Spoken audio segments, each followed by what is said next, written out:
Dans l'évangile de Matthieu, Jésus appelle à lui un petit enfant et le met au milieu d'eux. Il dit Amen, je vous le dis, si vous ne redevenez pas comme les petits enfants, point n'entrerait dans le royaume de Dieu. Celui-là donc qui s'humilie lui-même comme ce petit enfant, c'est lui qui est le plus grand dans le royaume des cieux. Matthieu 18, 3, 4.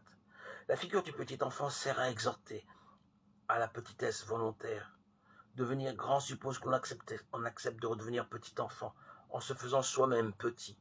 Dans l'évangile de Marc, en revanche, le petit enfant est important au titre de la traversée dont il est la figure symbolique.